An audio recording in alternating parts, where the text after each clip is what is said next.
in the past, we already see how this goodie did not work. Yeah, so I'm going to take the goodie, but I'm not going to vote for you. Which made me think... Welcome back to the Are We OK podcast, the podcast that talks about public policies in ways that are relevant to you. My name is Ong Kian Ming, or OKM for short, and I'm Peter, Mr. Money. So, Peter, what exciting things have you done recently? The most exciting thing for me this week is definitely getting an invitation to go to KL20. It's an kind of like an investment summit. So, but more interestingly for me is that I got an invitation to one of those closed door meeting where investors sat together to discuss about what's the future of Malaysians' investment in startups and so on. We'll get back to that. Yeah. But before we go into that, let's look at some interesting questions and comments from last week's episode. The first one here is an interesting point that was raised about the discussion on the Prime Ministership handover to Lawrence Wong in Singapore. This person, who's a Singaporean, I think, or at least lives in Singapore, one of the reasons why he was selected to be PM is his leadership abilities to manage COVID-19. He stood out above the rest of the ministers. I was wondering, during COVID time, were you actually monitoring what was happening across the border in Singapore? Not really, actually. After a lot of conversation with you, I'm starting to wonder, like, sometimes when we say someone outperforms or stand out among the rest, definitely there's capability involved. But on the other hand, also there's opportunity given to shine. I'm just impressed at how they handle this whole successionary planning thing, giving him the opportunity to shine and perform during the COVID period. Yeah, so I was paying very close attention to what was happening in Singapore for a couple of reasons. Firstly, the border between Malaysia and Singapore, the land border, was very important because so many Malaysians actually work in Singapore. And because of the closure of that border, many Malaysians had to choose. Do they want to continue to stay in Singapore and work in Singapore and be separated from their families? Because many of them travel to and fro. Yeah, I heard that they gave an announcement saying if you want to leave, you better leave now or something like that, right? Yes, and if you want to stay, you have to find accommodation, and many employers did help them to find accommodation. Or if they were to come back to Johor, then they would risk not having work and not having income. So many people actually, many Malaysians decided to stay in Singapore, work there, either in the F&B, the manufacturing sector and other sectors as well. Secondly, I monitor very closely to look for the kind of policies, both from a fiscal perspective and also from a health perspective, and how the economy, different economic sectors were allowed to operate, some were not allowed to operate. So from a policy perspective, I wanted to compare to Malaysia. The third one was to compare the performance of different ministers. So you had a couple of ministers that were in charge of the COVID sort of like a response task force in the front line. They were the Minister for Trade and Industry. It was also Lawrence Wong. And then also Ong Ye Kang, who was the Health Minister. Minister for Trade and Industry, if I'm not mistaken, at the time was Gan Kim Yong, who's still the minister. Right, so they had 3 or 4 main ministers. And I think by and large, they formed a very cohesive unit. They announced policies in ways that were very, I think, transparent and well communicated. Very, very simple, but yet effective. I'm not sure whether you remember, we had so many different SOPs that were very confusing. Don't know, whether or not, you could go across certain borders, to do certain things.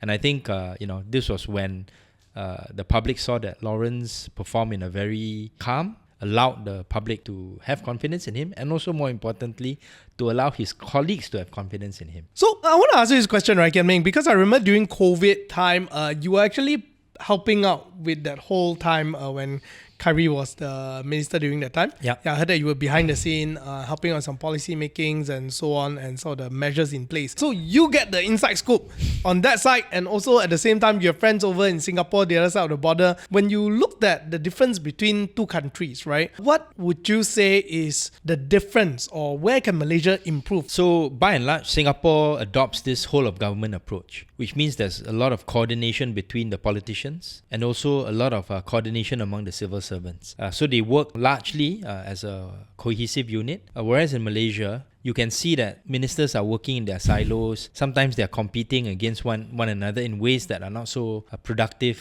to the larger government operations. It is something that we saw very clearly during the COVID management period, which was why I think in the case of Malaysia, the performance of Khairi was actually much more outstanding, being able to engage across the border and also get the relevant ministers and stakeholders involved in the discussion. One very important example during the COVID period was when Khairi managed to get an agreement from the Home Minister to say that during the time of vaccination, there will be no people, no officers, no police people, no immigration people who will be sent to the vaccination stations or the vaccination centers to question people who are foreigners who may have had their documents expire and things like that. So this is a good lesson for us. Hopefully it's something that we can learn moving ahead. But unfortunately, I don't think that has been the case under this government. Okay, so the other comment is also very interesting, maybe more politically charged. So, this is by No Stick 2 days ago. He said, please consider coming to Penang. Penang needs a better CM like OKM. Penang deserves more highly educated politicians with valuable corporate experience. The lineup of the EXCO member is impacting Penang's progressiveness, leading to negative impact when capable leaders to collaborate with MNCs are lacking. This erosion is already shaking confidence in DAP around here. We cannot solely depend on the government or ADUN comprised entirely of 90% of grassroots politicians lacking a solid educated or corporate background, especially in an economically critical and highly industrialized state with foreign investors. DAP appears to be facing a shortage of talented individuals or may not be recruiting as many elites as it did in the past 15 years. The reason why I wanted to highlight this comment was what he's saying with regards to the need for a more balanced and a lineup that has different skill sets. I think that is something that is pointed out by this person and also I think noticed by others in Penang. I think that what maybe is a bit lacking now is that kind of well-roundedness. So having people who can serve the grassroots, having people who can engage with the MNCs, especially now with all the FDIs coming in to Penang. I think this is a challenge for the DAP. It's not just the DAP state EXCO lineup that is a place where DAP should look for talent, but also the DAP leaders at the federal level, at the national level, right? Our MPs, some of them are ministers and deputy ministers. I think some of them who have experience who are in Penang, who are ADUNs in Penang or MPs in Penang, or current MPs in Penang, they could have that experience to go back to serve in the EXCO and perhaps become a potential candidate to be chief minister. So I think we do have people at the federal level who can fit into that description. Right. So it seems like he said that most of the politicians who are in DAP right now, who are at least active and doing something at the front face, are actually kind of like career politicians. They are not really people with corporate experience. How many of them are there actually who are really like made an achievement in the corporate sphere, made a connection there, are well regarded, well respected, and then turn politician? Actually, how many are there? I would say probably a minority, because many of the politicians that you see who are more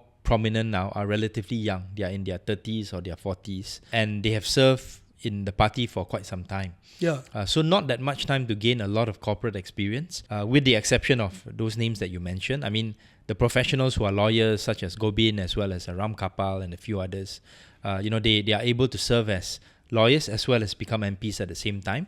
It is important to have certain skill sets that you pick up along the way as you develop as a minister, as a deputy minister, as an MP, as an ADUN. And I think we do have some politicians who are like that in the DAP. And one of the people that was mentioned in some of the comments in our previous episode was Stephen Sim, the Minister for Human Resource. Right. So some people did name him as a possible candidate for Chief Minister of Penang. And I think, there were many people who supported and agreed with that kind of perspective, that kind of recommendation. And I think if you ask within the party, if you ask me, I would say that he is a suitable candidate to replace Chow Kon Yeow when Chow Kon Yeow steps down after this term. One final question, right? Ken Ming, he also mentioned that there's no one to be recruiting like more elite people in that sense. I remember during at one point when Tony Paul was actively involved, there were a lot of new faces, a lot of people who are in the similar profile, people successful in corporate living or either at least have some sort of a corporate experience and were recruited into DAP. Today, I don't hear much of that, maybe not in a very prominent manner appearing in the news.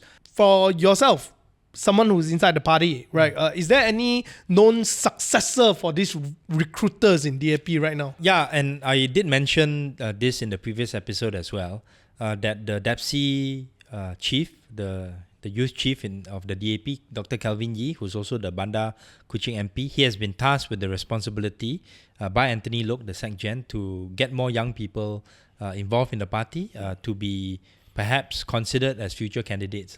So there are efforts like this, and I know that there are some comments that said, oh, we don't really hear about this. But, usually these recruitment processes, they are sort of like a bit more filtered, a bit more controlled.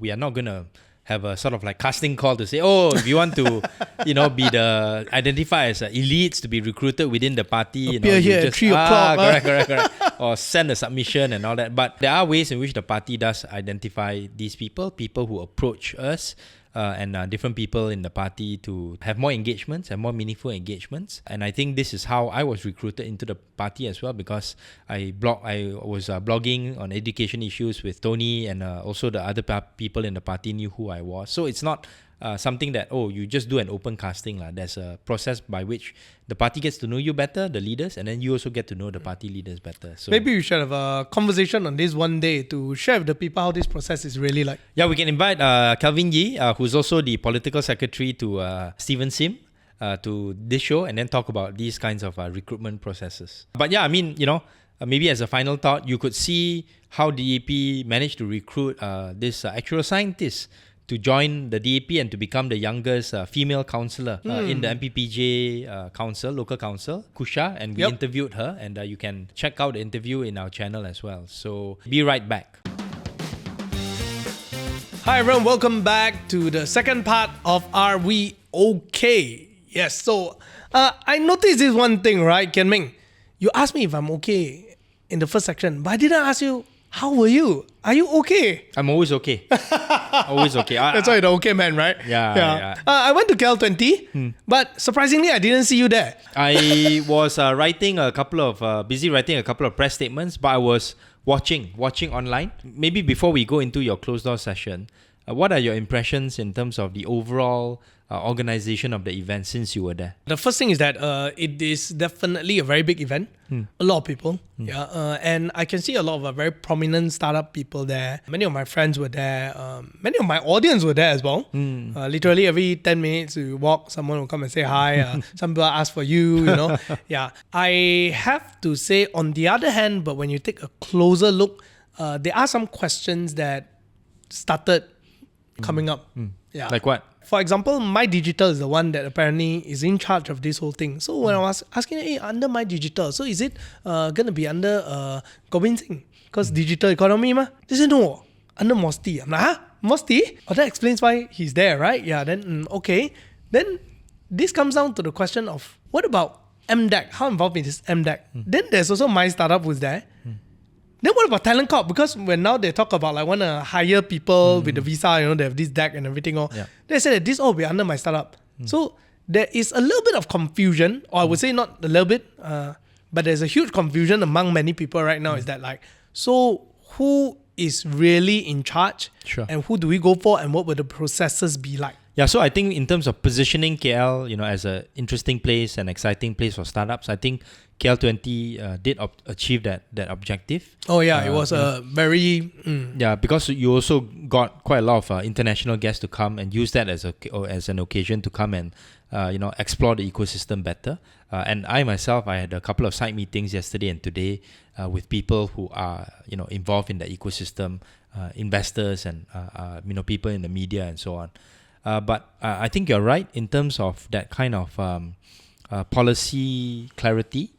In terms of what I talked about earlier, the whole of government approach, there are some gaps here and there, including what you talked about just now, the visa applications, and the work permit applications. For that kind of ecosystem, yes, you can have different agencies which are sort of like doing the initial, front-facing kind of processes, but ultimately, many of these applications will still have to go through immigration. Some of it may have to go through Talent Corp, especially those that require expatriate passes. And I think that process is being discussed. Some more things need to be done before some of the approvals can be confirmed. And I think the government is trying very hard to coordinate. So, for example, My Digital is an agency that is now under Gobind Singh. He was there at the launch. But previously it was under Rafizi's ministry. That's why he initiated this event lah. So it's good to see Rafizi. It's good to see Gobind there. It's good to see Mosti there. In terms of these kinds of all of government approach. But maybe one area that's lacking is there were a number of semiconductor related discussions, including one big announcement at the start of the event. But semiconductors is under which ministry? Do you know? Are you aware?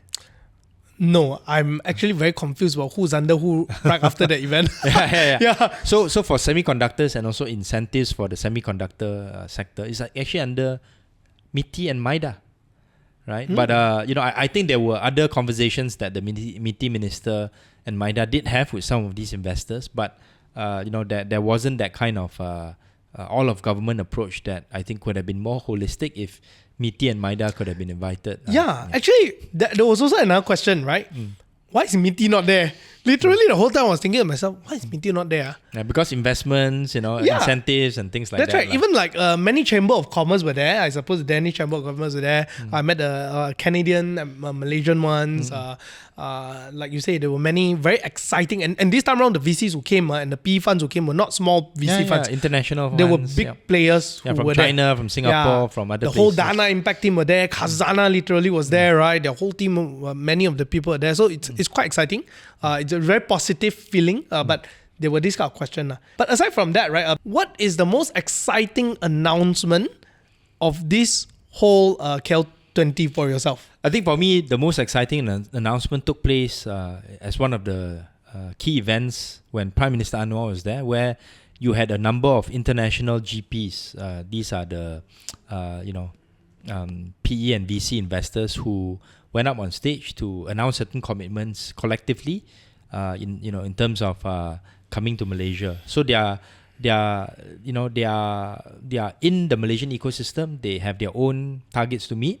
People like GP Bullhound, Hopu, ARM, that's more focused on the semiconductor space.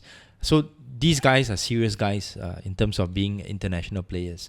They've come to Malaysia with certain value propositions, and I think each one of them will bring certain values to the PE and VC ecosystem in Malaysia.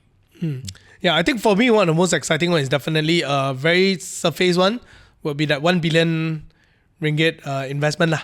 Yeah, dollar or ringgit. Probably ringgit. Ringgit, guessing, right? Yeah. So that 1 million ringgit. But again, it's just an announcement. There's no clear path towards it. And there's this question about right now that a lot of people, let's go in depth a little bit about the general sentiment when I talk to the people there. I think a lot of the more experienced entrepreneur, when we had the discussion, was these are all great, but the question of will they be able to work together, because there's too many cross agency at this point.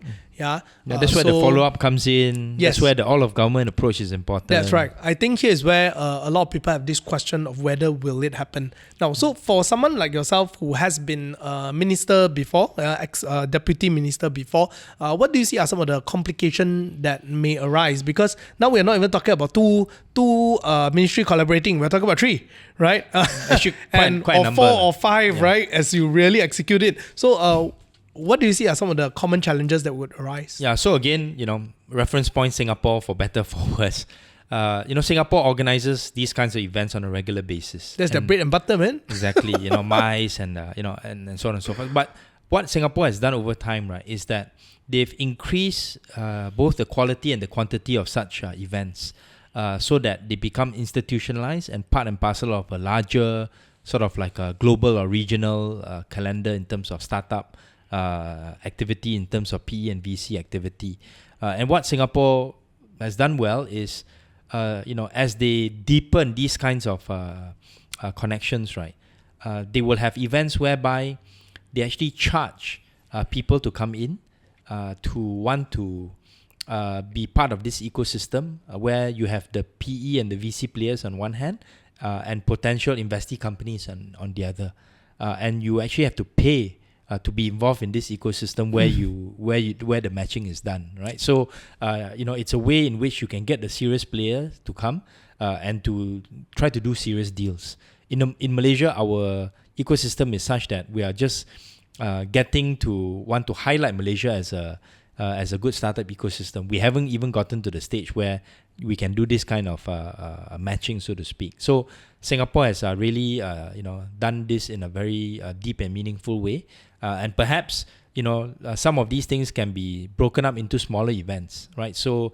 rather than just have a general event on startups, you can have one on fintech, you have another one on AI, you have another one on smart manufacturing, right? So all this becomes part and parcel of a larger ecosystem where you get different ministries to be champions of these subsectors, so to speak. So fintech can be the Ministry of Finance. Smart manufacturing can come under MITI. AI, it can be under MOSTI or the digital economy, right? So this is how you want to grow the system, how you want to get different people and different ministries involved and really institutionalize these things to have greater depth and also greater breadth. Yeah, I think like for Singapore like that, they did it so well that people are even willing to pay money for it. Yeah, that is really interesting. And for me personally, being in this kind of event this time around, this is not my first startup event. I've been to quite a number of them. I realized always the problem is you do not know where to start after that. They usually send you a deck. They say that you can apply under this thing, but it's a very general email. It's kind of like general app. Almost like that. Yeah. So it doesn't give you this confidence that you will be directed to the right places. It still has this feeling that like you got to know someone in order to get things done. Yeah. So it's about the right person to speak to. So this ended up becoming a very introductory one, but nonetheless, it is still a little bit of a step nearer because for the first time ever, because all these big players are there, you get a direct chance to meet these people. Yeah, so the policy ecosystem needs to be, developed in more detail. You need to fill up some of the gaps that I talked about just now. And then I think importantly, we also basically need to get the relevant agencies involved, and more importantly, the private sector. Because with the private sector, this is where the investments come into play. The VC and the PE players, they are not coming here to invest in government. They are coming here to invest in companies, right? And that's where I think the rubber meets the road, and then we have to have those kinds of deeper engagements, lah. So maybe just one last thing on KL20. You mentioned about the private engagement session that you had. What can you tell us about that? Yeah, so it was a private session that was hosted by 500 Global. So the person who was moderating it was Kylie. For those of you who watch, who read Says Before, he's the founder together with Joel at the time. And then they sold it to Media Prima ultimately. Yeah, and now he's a VC investor, right? Now, there were a few things that were pointed out there that really caught my attention, and I thought it was confirming certain things that I had inkling on, right? I think number one, he raised up this question of like, what do you think is some of those challenges that VCs in this region or investors in this region face? So naturally, Malaysian setting, right? At first, people didn't dare speak up too much. Later, as people start heating up and start talking, at first they talk about government, is it? Government a little bit, but some real stuff there that pointed out. Number one, this guy actually said this one thing. He said that many of the VC and the PE funds here are looking at investing like Silicon Valley. They copy the exact playbook from Silicon Valley style into this region. But the truth is that it may not happen exactly because it's a different landscape, different people, different market. I mean, if you look at the Southeast Asia market, it's a very fragmented landscape. And what they're looking at is the same kind of size, and everything all. And they will use the exact same playbook and apply it here. But what happens is that at the end of the day, you only get to find certain opportunities which are very unicorn-ish. But in Malaysia and in Southeast Asia, there are many of these big SMEs who are very, very worth looking at. Yeah, so he said this one thing, and that if you're trying to copy, what will happen is that you will only see certain investment opportunities. And you miss out others. You miss out a lot of others. That's something that they've mentioned, which I thought was very valid, right? The next thing that they did mention there, that was raised up by someone, was that when it comes to the SMEs in this region, or when it comes to many of the business, there's not many successful exit case, right? And that caught my attention seriously because I've known many very, very rich SME owners in Malaysia, right? And also regionally, right? And this made me realize one thing. Because we are so Asian, most of the startups here, when you end up doing very well, quite kind of well, you keep it quiet. You keep it quiet, and then immediately the next thing is, why do I sell it when this is such a good cash cow? It is a good business to retain within my family, and every year I get the dividend of 50 million or 10 million, or don't say a lot, just say 10 million dividend a year. It's very common, in this region. And so there's no exit. And maybe some of these companies, don't want to face the scrutiny. That's right. Of being listed. That's right. And me myself being in business now, I also have a lot of people giving me different opinions on how to run it, and it's not that their opinions are bad, but they've seen too many cases where when you give up a certain amount of control, things get complicated, and you get scrutinized, and it's not fun. It's no more that fun business that you want to be in anymore, right? So many of them, Asian being Asian, choose to retain it as part of a family wealth thing. So end of the day, you either become $1 billion business that is so big, like say EcoWorld, or whatnot, that kind of style, or either you remain at the mid-size. And so there is no exciting story to talk about. So someone suggested there that maybe you should encourage more to exit, whether is it in the form of someone buying over certain sum or getting listed, and I think Bursa is also trying to do that to get people listed on ACE, which you have much more information about. So this is the second point that was raised up that I thought was pretty valid. And the last point, actually two more points. The next point that's relevant is they said this one thing. Compared to the US side in Silicon Valley, many of the VC funds here, many of the VCs there, they are actually entrepreneurial turn investors. And so what happened is that they kind of still have that entrepreneurial spirit in them, and they can sniff certain opportunities quite well. But most of them, the investors here in this region, they are professional investors. And now that I think of it, it is quite true. Because many of them, when they put their lens on evaluating a company, they seem to be evaluating it like evaluating a late stage or either a mature business. A mature business that is listed on the stock market. Or going to be listed. And that's how they will see it, which lose the essence of a venture capitalist idea, right, to a certain extent. And this is supported by my last fact, where someone actually mentioned that this person who used to work for government, that actually, when you look at the overall funds that are being deployed here, how accurate are these? Maybe you have to verify. There were she was mentioning that there's about like 700 over million deployed funds or something like that in USD. But only 8% of them is being invested in early stage. The others are more PE investments. Yes. And and that's true. So, which is aligned with the overall feedback in the market, is that there's not many early stage investment funds, and many of these early stage investment funds that are existing in the market is actually part of a government initiative. It's a matching grant and so on. Penjana Capital.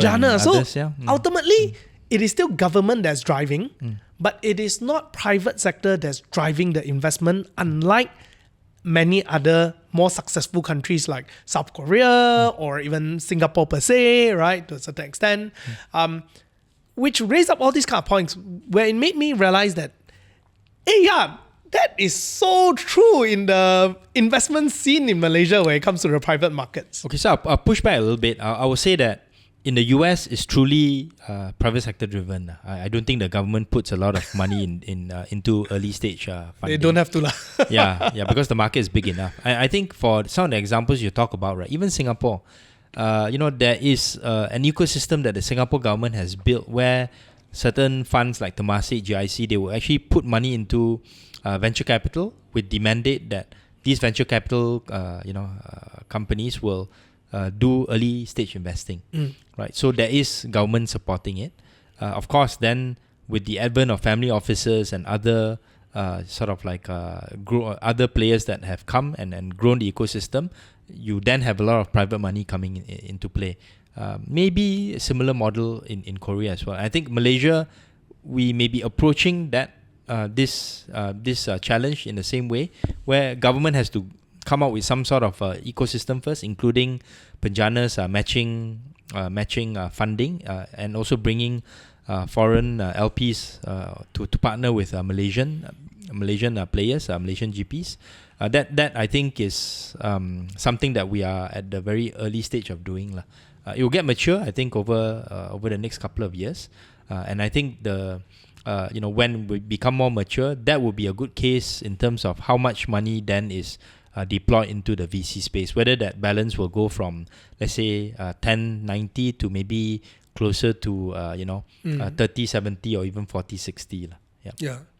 Having said that, right, I recall my last visit to Singapore. We went and visited NUS. I think it's called Block 52 or something like that. One of their startup places. Yeah, startup accelerator. So apparently in Singapore, it's so interesting that it's like they have university, the university NUS area. It's also very close to all the Shopee, those. I mean, the whole Singapore is that small anyway. Yep. Yeah. But the point is, they have kind of like a government-initiated startup space. I mean, we do have as well, and all the way Cyberjaya there. There's an office, but we don't have something right smack in the city center, right? Where people can really go there and then work. And there are a lot of international people. I recall them telling stories like how the Carousel guys, they were just sitting there in those open desks next to other people and eventually growing into big business.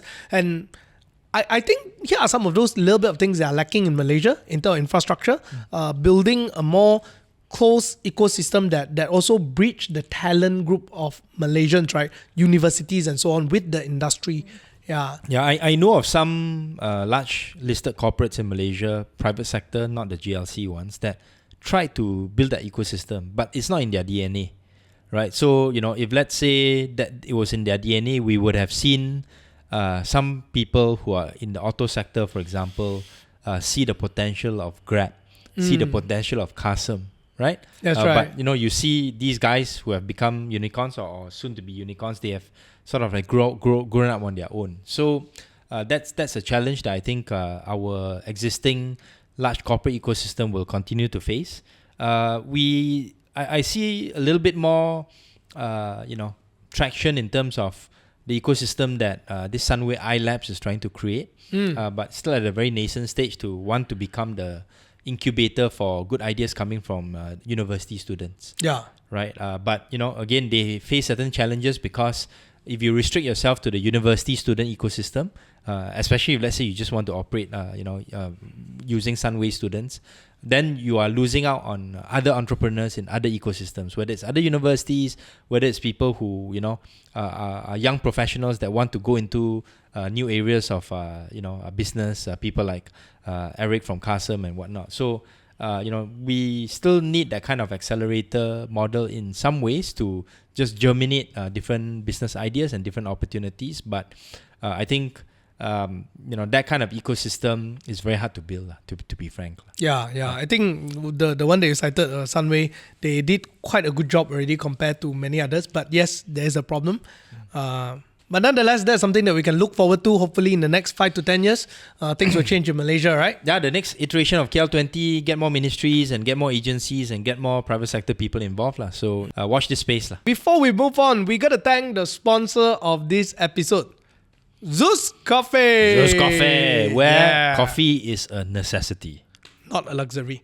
Yeah. So in front of me is a cup of hot CEO latte. Again, one of my favorite. Yeah, but I do love the almond milk version. So thank you very much, ZUS, for sponsoring us. Now, back to our topic. Welcome back to the Are We OK podcast, where we're going to talk about some interesting political activity that's going to happen in the next 3 weeks. We're going to have the Kuala Kubu Baru by-election. The nominations is going to take place on the 27th of April. Voting is going to take place on the 11th of May. So when it comes to by-elections, I'm not sure whether you would have followed these kinds of by-election activities in the past. Does any by-election sort of like come into your your sort of like horizon when I mentioned by-elections? Not much of it because for me, by-election, I don't really follow it so closely. Just usually on the results. Sure. And also some of the exciting juices in between. But maybe I think it's the best time to actually just refresh everyone's memory on how this whole election process goes during this period of time. Like when's the nomination date, then when will be the, the polling date and so on. Yeah. Sure. I believe many people kind of forgotten also. Yeah.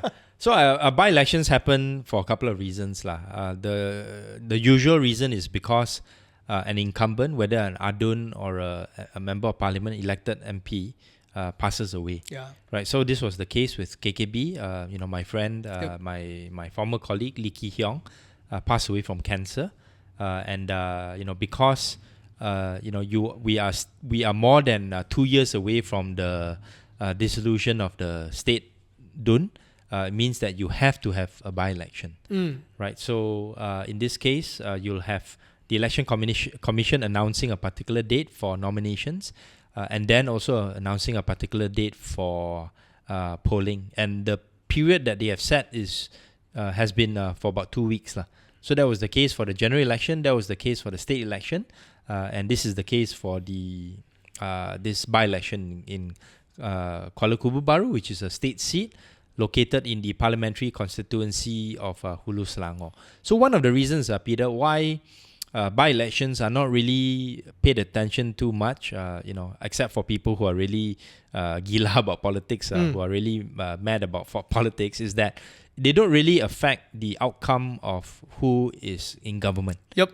Right, whether it's in parliament, in this case, in the state seat, because Selangor is safely in the hands of the unity government. Yeah. This PH plus UMNO. So it's kind of seen as a sentiment vote kind of thing rather than a decision-making kind of thing, right? Yes. So I think this is why the KKB by-election becomes an important one, because it's the first time we are having a by-election since the state elections of 2023. And it will be a very closely watched by-election because of a few factors. One, I expect the election results to be very close. Even though DAP won this seat by over 4,000 votes in the last state elections, with about 53-54% of the popular vote, I can see things that will make this by-election much closer. So the general sentiment is that there have been many people that have been disappointed with the performance of the unity government, rightly or wrongly. The non-Malays feel a bit disappointed that maybe DAP has not been as vocal as before when DAP was in the opposition, in terms of speaking out on certain things like this KK-Mat SOC issue, and maybe also Najib issue, the 1MDB Najib issue, and maybe also a bit of a disappointment at the lack of delivery in terms of institutional reform by Prime Minister Anwar Ibrahim and his unity government. So, this will raise questions about two things with regards to the non-Malay voters, which is whether or not they will turn out in the same rate as the state elections. That's number one. And number two, for those who turn out, how many % will actually cast their vote in favor of the opposition as a protest vote, right? So before you go into what do you predict the outcome to be and what are some complications in between, right? Maybe you want to share with us a little bit of the composition of the voters there, because fun fact, I did my national service at Kuala Kubu Baru. Okay. Yeah, okay. so and as far as I recall, when I went to the little town there, it was a very Chinese town. Yes. It was a very, very Chinese town. Yeah, very old town. Yeah, very old town, very quiet, very nice. Yeah, so peaceful. Yeah, at the in-depth level, actually, how's Kuala Kubu like? What's the resident composition like? So it used to be a Chinese majority and also Chinese plurality seat. In as recent as the 2013 general elections, the Malay voters were only about 33 or 34%. Right, the Chinese made up the majority of the voters, and then Indian voters at about 20%. But because of the delimitation exercise of 2018, and also Undi 18 in before the 2022 general elections, it has become a 50-50 seat, meaning about 50% Malay and 50% non-Malay. Right. This is also one of the reasons why this seat is expected to be much more closely contested compared to before. That's one thing. Second thing to note is that it is sort of like a semi-urban, semi-rural seat with the Pekan, as you mentioned, the Pekan, Kuala Kubu Baru being the heart of the constituency, mostly Chinese, a couple of Chinese new villages there, but also many places with Malay tamans, and also areas that are a little bit more rural, that are majority Malay, and then also some former estate areas that have a high number of Indian voters. So quite mixed. I would say considered to be a little bit more rural part of Selangor. As rural as Selangor can possibly get, with large tracts of Felda type developments. The closest big city to Kuala Kubu Baru would be Rawang. Right, so Rawang under the Selayang municipality, Serenda further up, and then you travel up through the Rawang bypass, you'll reach Kuala Kubu Baru. And if you go further up, up the hill from Kuala Kubu Baru, you reach Fraser's Hill. Right. So you're talking about that kind of area where agriculture activity, some tourism, a bit of manufacturing. There's some industrial estates there. They're famous for their noodle, right? Yeah, noodles. Ling Ming Mian, right? And also maybe some light manufacturing here and there. Not the most developed of places, which is why I think this will also be one of the topics that will be discussed during the by-election in terms of the campaign. But I also want to add, because it's 50% Malay, right? The Malay vote, which was in the state elections in 2023, 78% of the Malay votes did not go for the DAP candidate. They went to PN, they went to MUDA, they went to a couple of independent candidates, right? So that also means that if, let's say, we have this trend where 80% of the Malay votes go to Perikatan Nasional, whether likely to be a Gerakan candidate, we're not sure who Gerakan will field. And at this time of recording, we also don't know who DAP will field. The announcement for DAP will be made tomorrow. So then it becomes sort of like both a turnout as well as a sort of like a support, battle among the different communities. Right. So can I say that because it's such a Chinese majority area, right? And used to be, now no longer. Used to be, it is. Can I say that there is some sort of a significance towards DAP in the sense where, like, wow, this really tells of the sentiment of that area, like as in you are supposed to win it, kind of thing. Is there this kind of thing there, like a sure seat? A little bit. But I also have to take note that DAP did not win this seat until 2013. I think Lee Ki-hyong was one of the factors. She really know how to work the ground and also organize the campaign properly. In the 2008 state elections, when PH, at that time Pakatan Rakyat, became the state government in Selangor, 2013 was still in 2008 was still an MCA seat. Right. So only 2013 did it become a DAP seat. And there are pockets, I think, of support still, especially among the older generation, for MIC among the Indian voters, and maybe to a lesser extent MCA among the older voters. Right. So that may come into play if, let's say, MCA carries out its promise not to campaign for the DAP candidate, which has been announced by the president of MCA. And then also, if let's say MIC also decides that they are not going to campaign for the DAP candidate. So this adds to that complexity. And then I think on the side of PN, they will also use certain campaign strategies. And now we're going into the campaign strategy part already, where they will use different messages to attack the unity government among different communities. So, for example, let me know if, let's say, this message sounds familiar or not. Let's say Gerakan were to go to the ground to say to the non-Malay voters, this is your time to cast a protest vote.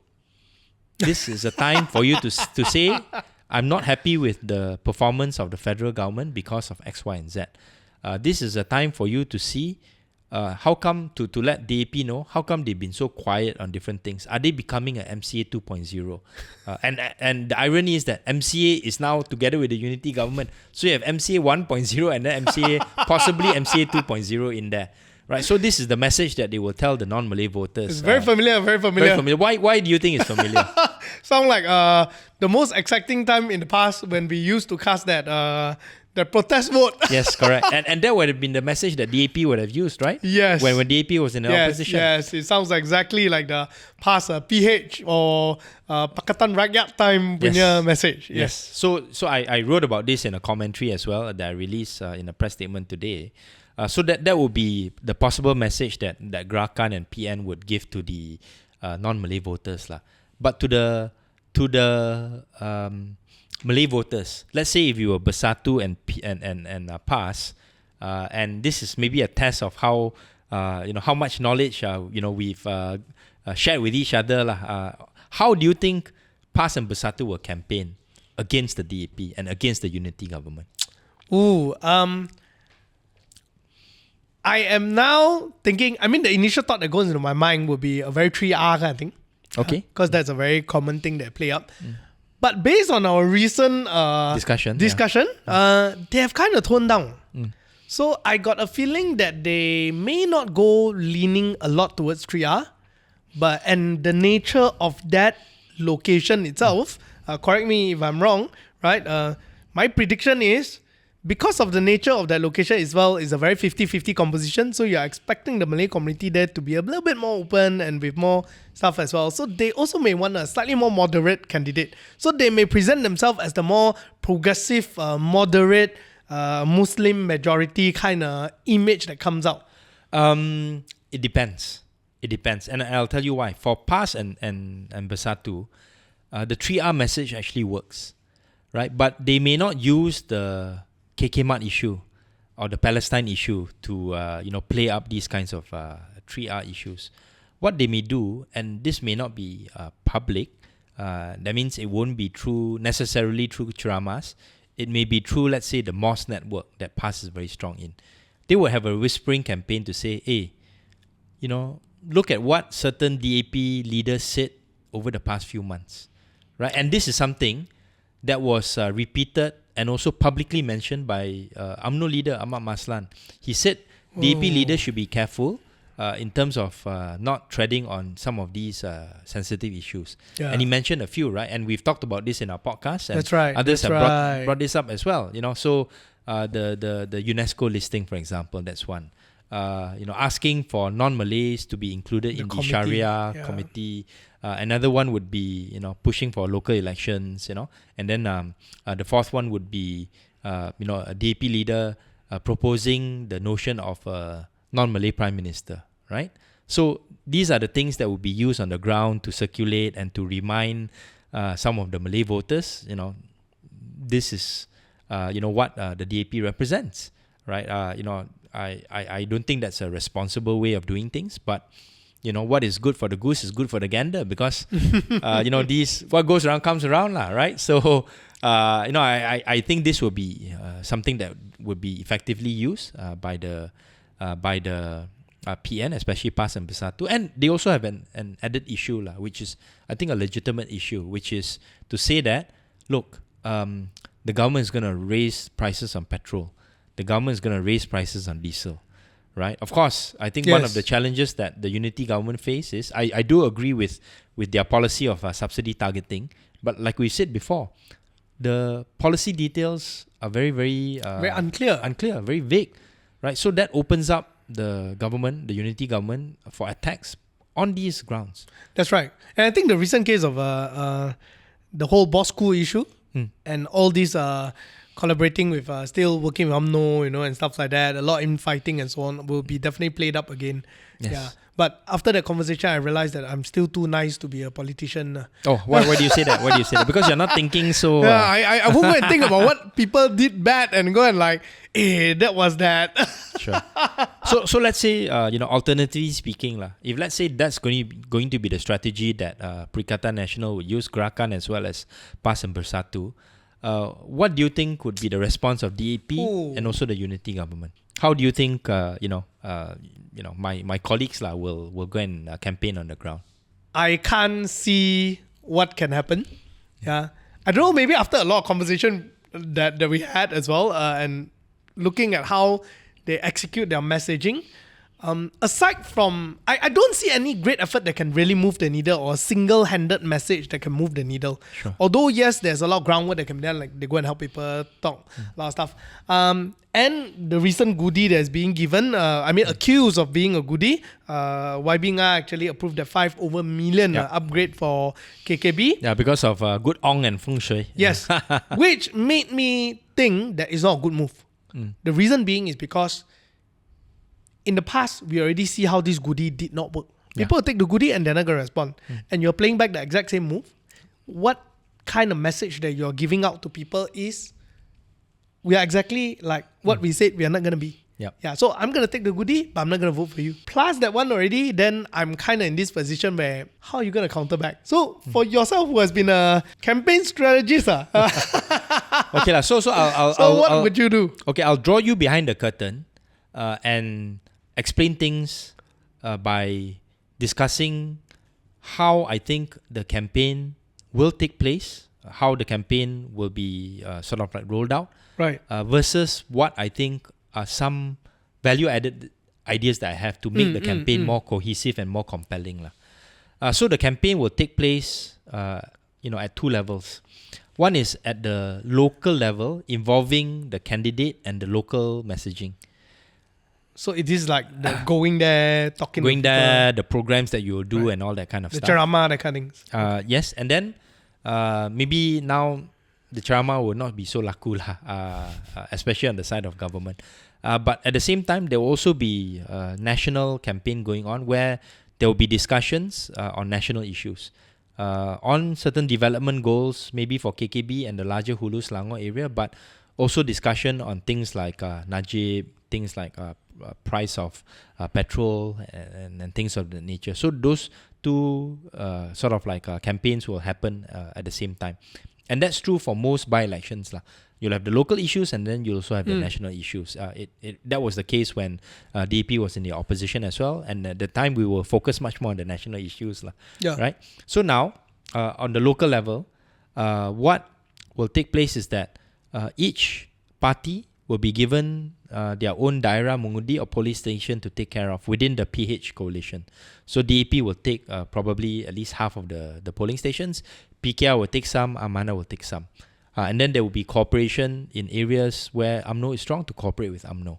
Right? So for example, Tengku Zafrul has gone down to try to coordinate some of the activities among the UMNO leaders and UMNO branches in Hulu Selangor and also Kuala Kubu Baru itself. It's a bit ironic because Tengku Zafrul has just stepped down as treasurer, but he's the one going to the ground to do these kinds of stuff, which means that maybe some of the other UMNO leaders in Selangor are not stepping up to the plate. But putting that aside, that kind of local campaign would mean different programs that are being organized at the local level. I think the electorate is used to this kind of stuff because even during the state or general election, you have this kind of local touch points. Except in the context of by-election, you have a lot more activities and a lot more people coming from state leadership as well as national leadership. What I think would make the campaign much more compelling at the local level, right, is regardless of which candidate is named by the DAP tomorrow, the local sort of like promise that the candidate is going to make has to be one that is credible. And what do I mean by this? Like you said, all those goodies and stuff like that, right? The people will just take. That's and right. They know it's short term. But what they really want, right, to know is, will I be able to have a relationship with the candidate who may become my adun? Meaning, what is the kind of service that you give to me? What is the kind of attention that you will give to the local issues, right? And what many people fear, because they've been burned by this before, is after you get elected, you have 5 years. That's right. Or 4 years or whatever the time frame may be. And then there's no accountability anymore. There's no connection anymore. Right? So if let's say I was the candidate, this is what I would do. I would go down to the ground and say, look, let's let's say even if let's say I'm a local, but I may not be known by members of all community in all parts of that area. So I'll say, okay, for your community, I have some experience, or my party leaders have some experience in working with that leader of the community. And that leader is somebody I trust, and I know that it is a person that you respect as well. I'm going to nominate him or her as my special officer. Right, and then you can be sure that we will have that relationship. Even if I'm not around, that guy will still be there. Guy will be there.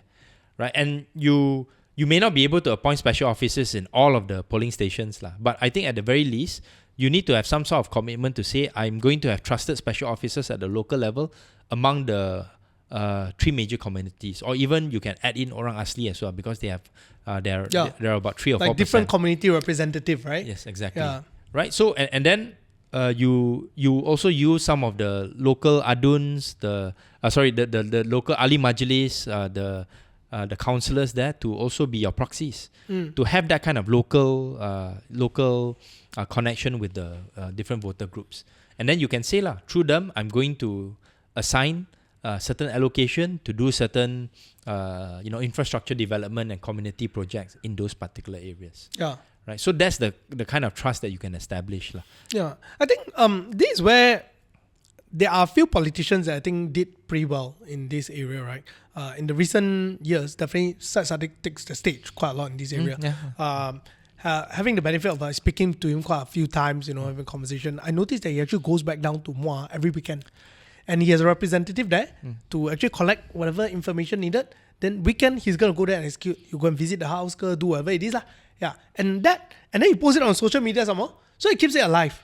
So it's not like I'm going to come and find you, right? I'm Adun, but at least when I scroll social media, I see that you're doing something for a community. Yes. And that gives me the confidence that despite whatever anyone say, the vote still goes to him. That's why. So you have that kind of trust and also dependability and accountability with the local community. Yeah, and having those elected representative gives that feeling that, hey, I know where to go and look for this person. Yep. Yeah, and advertising it on social media telling you that, hey, hello, you can come and find us here. Because like I always complain about my area, I don't even know where to find that fella. Yeah. So okay. I mean that one is more of your local council. It's more of a local thing, Yeah, but you see, for that promise to be made credible, right? Whoever the candidate is, that person must have some political experience, some ability to think and communicate politically. Meaning that I cannot just go there and shake hands and appear nice. That's right. I will have to have certain sort of like set pieces, certain stage events, certain interactions with the community, right? Where I assert that kind of promise in a way that's credible, right? Because if let's say that promise is credible, or at least it sounds credible, maybe based on other experiences that the candidate has gone through from a political experience perspective, from an NGO perspective, from being a local councillor, from being a special officer to existing politician, then those reference points can be made. And then when people hear, they say, okay, yeah, maybe this is relevant. And then the message will go around the community to say that, okay, ni orang mungkin boleh pakai. Right? So that would be one approach at the local level. And then at the national level or at the state level, then you have a different approach, which is, put on the table certain promises that the people can relate to from maybe a medium to a longer term development standpoint. Right? So the short term goodies and all that, like you say, I don't really think it's that effective. Yeah. But let's say you have a value proposition, a cohesive narrative whereby the state and the federal leaders together with the candidate can go and say, look, I have a 3 to 5 year development plan for Kuala Kubu Baru. Yeah. And not only that, why not ramp up the game? Say that this is part and parcel of the larger development plan for Hulu Selangor. Because Hulu Selangor, the MP is from PAS. The other 2 state seats in Hulu Selangor, Batang Kali and Hulu Benam, one is a PAS state seat, the other one is a Bersatu state seat. Right? So, make that as part and parcel of your campaign to menawan balik Hulu Selangor. Yeah. So that's part of the things I was thinking about, right, to myself as you were narrating all this, telling me about it. I realized one thing is, I don't know, but it gives me this feeling that it's very not well coordinated. Yeah, that's number one. And number two is that, yes, you can't announce, for me, the fact that you directly announce, oh, we're going to specialize, give this fund to upgrade. It's too obvious, right? But if let's say you say that, hey, we are actually having an initiative for the whole ecotourism sector, because let's not forget, Hulu Selangor is actually quite a popular ecotourism center. Right? Whitewater rafting, everything. Waterfalls, outdoors. You have a few nice ecotourism of resorts there as well. And naming these things as part of those development objective in the next few years is not wrong. And it is legit. Yes. And people can see the connection. And then executing it, establishing the ability for people, a clear guideline on how do I apply, because there are many Airbnbs there actually. Yes. There are many of these things there, and I think that there's a lot of opportunity for even local entrepreneurs there, because right now you're not talking about a case where like for example last time you were always there at Bangi, right? So cannot run away from a face. Now this one is like incumbent passed away, so new person, right? Yes, so you really have to do some of these things, right? Yeah, and so then the question is this, right? Why are they not doing? Because it's much easier to organize programs that focus on the short term. To think long term in terms of how you want to develop the entire area needs some policy, acumen, and also needs some coordination at the political leadership level. Right? It's not enough for you to just go and give ceramah, which was what perhaps DAP was more used to, and maybe hasn't really aligned to new expectations. And then now, the new situation is that you're in power, we're in power, DAP is in power, PH is in power at the federal and state levels. It's much easier to sort of like go and give handouts and then present a check to make people look happy. Those things, I think, the local voters won't reject it. But like you say, will it move the needle? I don't think it will necessarily move the needle. And maybe just one addition to this kind of longer term narrative and also planning, right? If let's say you are really committed to this, right? Even if you lose the state elections, if the candidate is willing to say, I'm willing to serve here, the party and is willing to support me, I'm willing to stay on even if I lose. Yeah. And then the party says, okay, the program to menawan balik Hulu Selangor is still in operation. I follow through and I do all these kinds of policies. People can see that you cakap serupa bikin, and it will put you in a much stronger position to win these seats back in the next general election. That's right. So you play the long game. The fellow who stay may end up upgrade, become MP also. Who knows? Yeah. Here's the interesting part that after all that you have mentioned, which I want to ask back your opinion. For the longest time when you were in DAP actively, you were sitting on the opposition end. Yeah. Right? And these kind of efforts were not foreign to you. Right? And we can see the continuity even in people like Yobin today, regularly going down there, engaging. Yes. People like we mentioned Sadiq, when we mentioned about YB Hannah, right? All these people. It's kind of like part and parcel in your DNA. And it was the same for you back then, right? Do you think that these are some of those things that kind of have lost some of it these days after it being in power? I think there's a couple of things. One is, even though I was in opposition, I was still an MP. So it was my responsibility to serve my voters. But for somebody who is not an MP, not an Adun, to continue to serve in that capacity would require a lot of support and also require a lot of diligence. So during that time, it seems like, you weren't MP to start with that time, right? Correct. And you did exactly what you just said to win that place. You lost multiple times. It's not like you came out straight away win, right? Yeah. But there were a lot of party support to get people down to the ground to win a seat, right? Today, do you see that? In the past, I don't think there was that much party support because DAP was in perpetual opposition at the time. So not much resources dedicated. Although the party still continued to try to fly its flag in some of these areas that we contested in many times, we experienced also changes in candidates. Right. So the national win had to change before, we could experience some success in 2008 and then later 2013 and then 2018. Right. So now that we are in federal as well as state power, then the equation becomes different. You are willing and able to invest more. But that also means certain commitments, certain agreements on the part of the political leadership. As an example, I can share with you, for in the run-up to the 2023 state elections and also the 2022 general elections, there was an anticipation that DAP would contest in the state seat of Semenyih, because we didn't think that we would have to cooperate with UMNO and give that seat to them. Semenyih, we were the penyelaras or the caretaker of that state seat, because that state seat had been won by UMNO. And one of my special officers at the time, who was also an MPKJ councillor, she set up a team there with my support and others as well. And she and her team worked hard there for 2 years. In the end, that seat was given to UMNO. UMNO lost that seat to PAS. And now we don't even know who is supposed to be taking care of that constituency. Right. So when you have these kinds of political decisions that are not made in the long term, the constituency suffers, and then also your ability to try to campaign and be effective in your campaign in these constituencies also will be hit.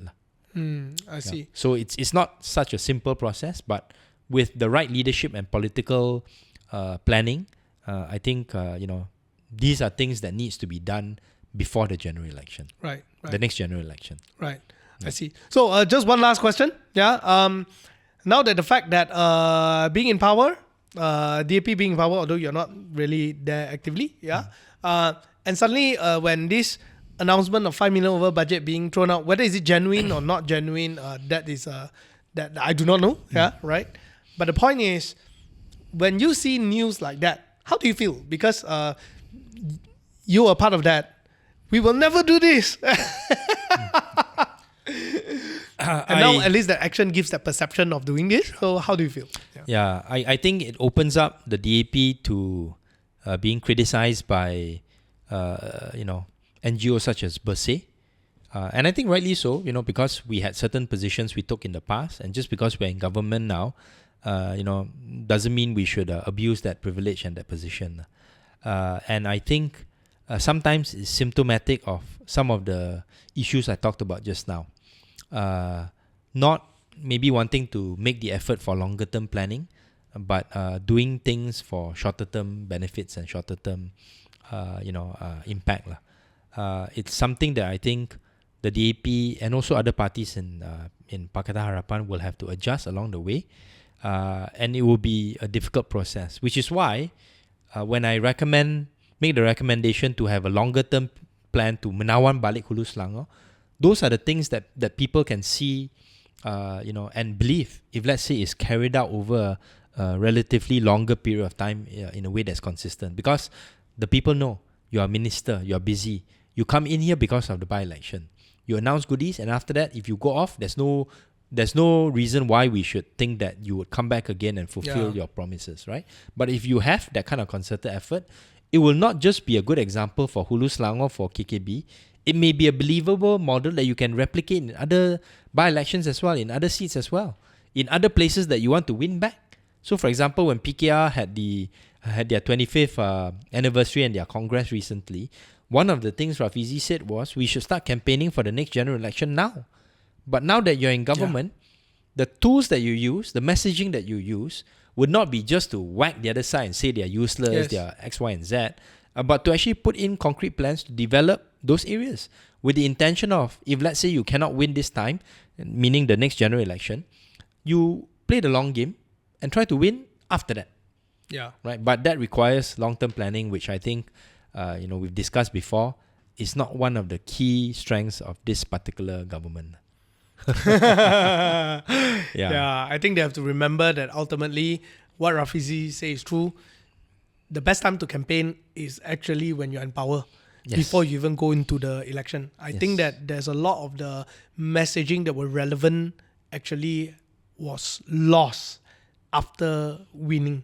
It became very diluted, and let's not forget that people cast their vote when there was a change of winds. That time we had a common objective, which is to overthrow what we believe to be a corrupt regime. Correct. Right, and subsequently, when things came in again, and then we voted again, and these things happened, again, there was a very clear common objective, and I think that this common objective has not, the messaging is not clear enough, right? Although has been diluted, has been diluted. maybe distracted by other things. Yes, for example, the KL20 itself, right? I was thinking to myself that it could have been even more well promoted to a certain extent for such a grand event.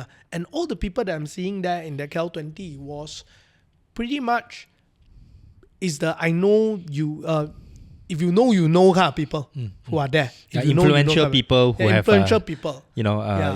Resources that can really help the country. That's right. It is not people who are not there yet but could be given an opportunity to be in there. Yeah, that one is maybe another event that we can hold at a separate occasion. Yeah, maybe we should consider that. Yeah. Maybe KL50 or KL. Anyways, but yeah, I mean, we are planning to go down to KKB probably after the first week of campaign to maybe do some shooting, interview some people, so that we can have a better and clearer idea of what's happening on the ground, and maybe some feedback from voters from different communities that we're going to speak to as well. So stay tuned. It'll be quite an exciting time, and I think Peter and the team are also looking forward to it because they've never really covered a by-election or an election. It will be my first coverage of it on ground live and with party man. Yes. We'll make sure that your team is well fed in KKB as well. So be right back for the final segment. Welcome back to the final segment of this Are We OK podcast, where we're going to talk about affidavits. Bosku. Okay, so just to sort of like remind our viewers, a strange thing happened last week, whereby the Deputy Prime Minister and also UMNO President submitted an affidavit to say that he spotted or he saw a addendum letter issued by the former Agong to say that Najib should be placed under house arrest and serve the remainder of his sentence in his home. By submitting the affidavit, the Deputy Prime Minister, UMNO President Zahid Hamidi, basically,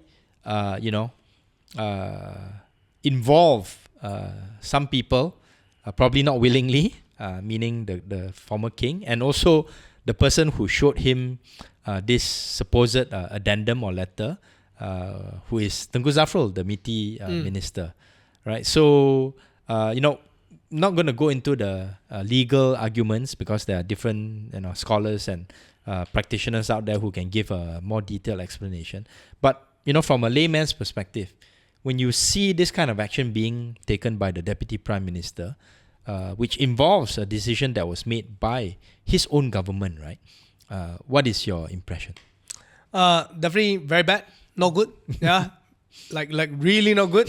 It makes me wonder, like, what on earth is happening? It's like you have a fire at the back of a house and you just didn't tell the people in front, right? Yeah. And you only found out when the smoke started to go in front. Correct. They didn't share in their WhatsApp group. Yeah, they didn't share in their WhatsApp group. Hey, actually, there's this thing, you should prep for it. Okay, whether is that true, whether is this such thing, I do not know. But it seems like everything is very messy right after that. Because and until now, there's no real official statement from government, from PM as well, to really. Well, PM said, look, Zahid is submitting this affidavit in his capacity as UMNO president. Do you accept that line of response? Not enough lah. Yeah, not enough lah. I would just say it's not enough. It's kind of like oh, there's smoke No, that's not the answer I want, right? The answer that, I mean, it can be it as, yes, there are certain things that are out of our control, but we hope that you all trust the process, and ultimately our focus is still to change the nation. And that would feel good. That would at least feel good, because we're all humans who understand. Yeah. At least some leadership there. At least some leadership there. Not just, this is not my problem. When you say this is not my problem, then there's a question of, then whose problem is it? Yeah, this is your deputy. and I think, looking at it from a political implication perspective, this issue will not go away, even if, let's say, the affidavit is thrown out by the relevant stakeholders in the legal sphere. AG or the courts, it will come back again. Because supporters of Bosku within UMNO would say, look, when is your next appeal? You've appealed under the previous king. This is what the king decided. Let's try with the new king, right? And then, it will go to the Pardons Board. The minister now is a new minister, Zaliha. She was the minister at the time when the first Pardons Board decision had to be made in terms of the discount. She will still be there. These kinds of issues will still have to be discussed, within the Pardons Board. And I think, given the gravity of this issue, it should also be brought up and discussed at the cabinet level, right? So, as Prime Minister, what kind of parameters do you want to draw with regards to where the direction of this area, this particular issue, and what happens if, let's say, the recommendation coming from the new king, maybe not now, but later on, is to say, okay, I give him a full pardon. Yeah. Right? So it's really, I think this is the second time that it comes to a point where the question of a red line being crossed is going to appear again. Yeah. Yeah, and I think there may be a time when basically a decision has to be made collectively to say that perhaps, okay, we think that Najib has served enough of his time. It may not be a popular decision on the part of the Pakatan Harapan supporters, but let's say a collective decision is made by cabinet, including leaders in the DAP and other PH component parties, that says, okay, we understand if, let's say, there's a push from UMNO to say that he should be given a full pardon. We understand that in the sense that we think he has been convicted, he has served the time. Maybe it would be more palatable on the part of the DAP and also maybe PKR and Amanah if, let's say, a deal can be made whereby Najib agrees to plead guilty to all of the charges. Return 250. That one I don't know. 50, right? Maybe that can be part of the deal, but basically plead guilty to his ongoing cases, and then only ask for a pardon. Because it will be quite weird, right? If, let's say, he is given a full pardon and then he still has to go through the 1MDB trial. That's right. It feels like, how do we say that? It feels like justice is not really served. Yeah. And also, I think, if, let's say, he does make a full admission of guilt, it would make the Pakatan Harapan supporters a little bit more appeased or placated to say that at least he's admitted, and then conviction is given, whatever number of years, blah, blah, blah, and then a pardon is given. That's right. Of course, there are some technicalities because, if, let's say, he makes an admission of guilt, he's convicted, does he have to serve a certain amount of time before the Pardons Board can recommend him for some sort of full pardon? I think those things, can be discussed by legal scholars. But in principle, that may be one approach or one way of resolving this issue moving forward. I think one of the things that is very important is, I think it's one more chance for the unity government to craft their message properly this time round, to give people a confidence in believing that reforms are in place. Because if this one also you can't give people a clear message, it's very hard to believe that there's going to be more real political reform. Yep. And not just that, I think this is actually a very, very, it's kind of like a cancer, in my opinion. Why do I say so? It's because if you look at Thailand's political scene, right? Yep. He's slowly turning into the Thaksin. It is a hero. Now put it this way, right? How I see the whole Thai thing, right? To a certain extent, I mean, without much big knowledge in this sphere, but from what I've read and from what I've seen, he has turned himself into a hero. Oh, he wants to be a hero. Yeah, he has turned himself into a hero, a legend per se. Or trying to be. Not yet. So to a certain extent, it's eating into the minds of certain people already. It's very brainwashed kind of messaging, right? It's a very brainwashed kind of ideology that will serve a certain group of people, but it's extremely powerful. It is extremely, extremely powerful. So you're trying to say that Boss Koo is trying to create that narrative, is it? It looks exactly like that Okay. to me, as far as I'm concerned, right? Yeah. So there needs to be something to be dealt with to quash it, because it is already come to a point that it doesn't make sense already. When you speak to the people on the ground, right, it has already gone to a point that, yes, even if he did, so what?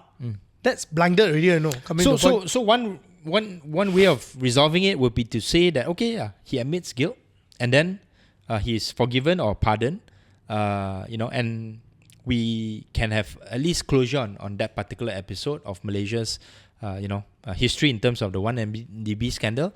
And if, let's say, he wants to revive himself politically, I think it would be his right to do so. Whether or not he will succeed within the context of UMNO and, the kind of political implications that would entail, including shake-up of the current UMNO hierarchy, I think that is something that will have to be played out regardless. But at least the unity government, at least Pakatan Harapan, will have some sort of a pathway moving forward to be able to put that episode and to resolve that issue. That's right. And then be able to move on to the next stage of political contestation and also dealing with the narrative. Actually, why they never gone for this before? This is what I'm really, really curious, right, at this point. Like, for example, when they chose to work with UMNO that time, right, and there was this whole question of, do you work Zahid because the LCS case, blah, blah, blah, right? It came to a point that I know I'll probably get a lot of hate for this, but what if it was suggested to say that, yes, we know that there were a lot of bad things in the past, a lot of things that whatever not, let's not go too in depth. Let's do a common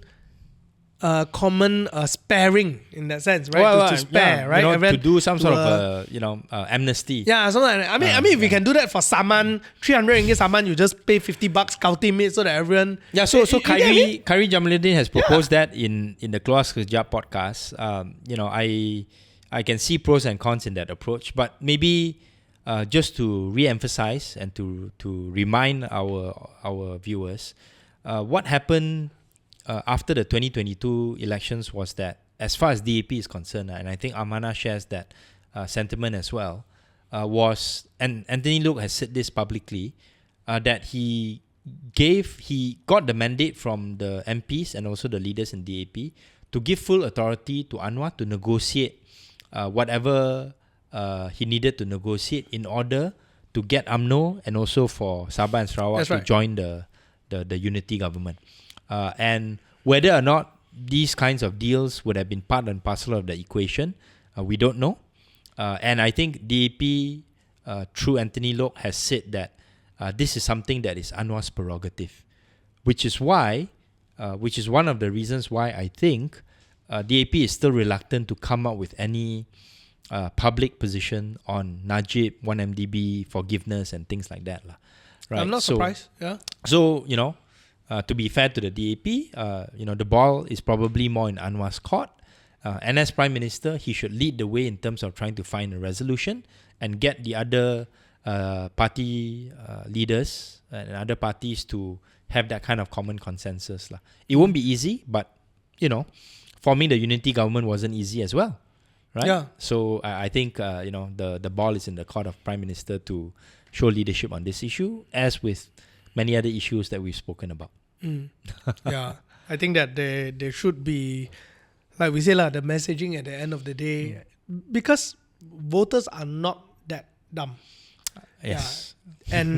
But if you treat the voters in a dumb manner, they will respond in a very weird manner. They will respond in a very predictable manner. Yes, yeah. And having said that as well, I think on the both sides of the party, ultimately they are businessmen to a certain extent. Everyone is looking at certain interests.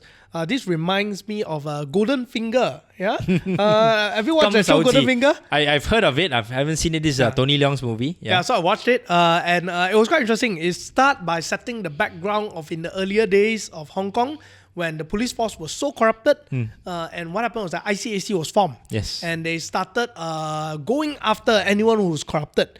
It came to a point that all the police protested because everyone, whether do you like it or not, somewhere or another, you're being forced to be part of it. Yeah. You just have to survive as a police, right?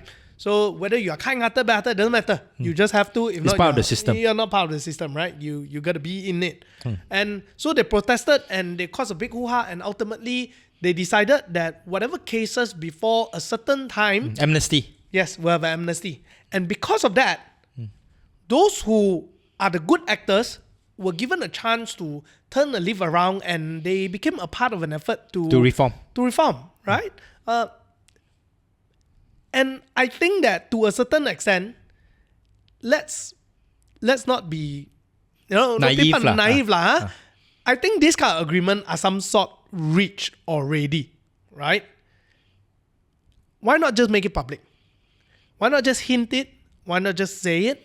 Yes, people know, but for you to say it, for us to hear it, it takes away a lot of doubt and give us that assurance of where we are moving ahead as a nation. And at the same time, deliver on the institutional reforms. Yes. Yeah, you just have to deliver on that. Then everyone will be like, okay lah, I got complaint, but never mind. Sure. Just make sure it delivers. I think we'll speak more about the institutional reforms part, the gaps, in another episode when there are a few more things that we can include in this portion. But for now, I think you guys get a sense of where we're coming from, and it will be interesting to see the impact of these kinds of issues on the voters in terms of turnout and also support for the different parties that will be contesting in the KKB by-election. Yep. So watch this space, and we'll see you in the next episode of Are We Okay? See you next week.